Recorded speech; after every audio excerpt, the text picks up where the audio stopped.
Hi, I'm Sarah from Boating New Zealand and we're here today to have a look at the Axopar 28. This range of small powerboats are made in Finland, and while they might look a little bit unusual, they've got some pretty cool features that I think you're going to be interested to hear about.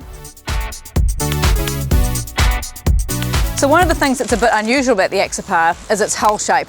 It's got this blunt bow, and then down here there are multiple strakes. But what you can't see is that the hull is actually stepped. There are 3 steps going back, which means the boat keeps a nice, flat, level attitude when you're in displacement mode, when you're starting to get onto the plane at around 12 to 14 knots, and then when you're fully planing, it's up on the 3rd step. You're still going nice and straight. There's no digging in at the back. Very smooth ride, very level. The most striking thing about the Axopar 28 is how fast it can go. This thing does 50 knots flat out. We did 43 knots on the day, and it cruises comfortably in the low 30s.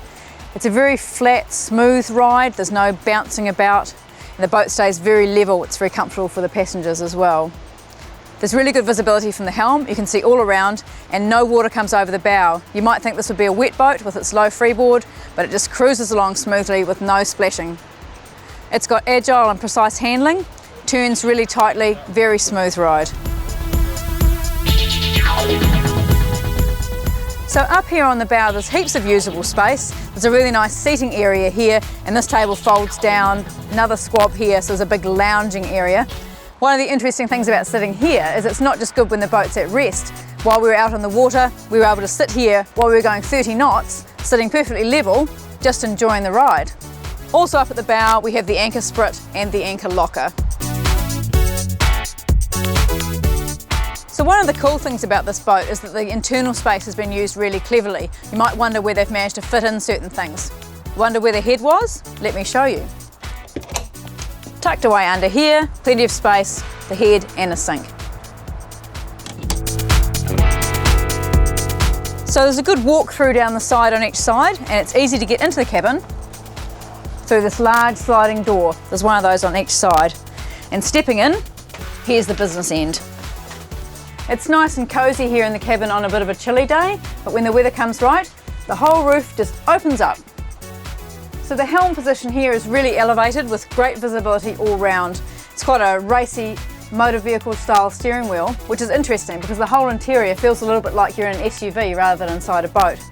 You've got your throttle controls to hand, trim tab for the motor. There's also this vessel view monitoring system which helps you monitor the performance of the engine, how much fuel you're using, how much you've got to go, those sorts of things. Chart plotter here. There's also a space here for an iPad which is going to be linked into your system as well for navigation. And I just discovered this button here is the horn. So inside there's some pretty useful features for making the most of the space as well. These seats hinge right forward and you can have a fridge and a cooker in here. These seats also spin around for a central table so 4 people can sit around. These are nice big squabs, sitting up high, really comfortable. But I was talking about the SUV feeling for the passengers to cruise along. But the really cool thing is, you might also be saying, where's the double berth? Well, let me show you. Voila! The back seats fold up, and here's the double berth in under the aft deck. Both seats can be removed for plenty of access, and there's light coming in from above through a hatch in the deck. There's plenty of space out here on the aft deck as well. Room for lounging, moving around, fishing. This is an aftermarket product that's been put on for the owner for his fishing and to put his barbecue on. There's wet storage, draining storage here on each side as well. Plus down here at the back is the business end.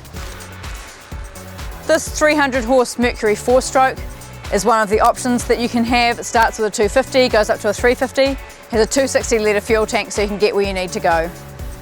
And for ease of getting on and off, if you've gone for a swim, a boarding ladder folds down here from the transom. The Axopar 28 doesn't look like your average 28-foot powerboat, but that's not a bad thing. It's got some really interesting design features that give it a really high performance and a smooth ride, and it's got some really great features in the interior that make the most of that space. I think it's something that'd be quite comfortable to go for a blast on. John Ecclestone from Boating New Zealand. Thanks for watching. If you'd like to see more of these videos, please subscribe to our channel.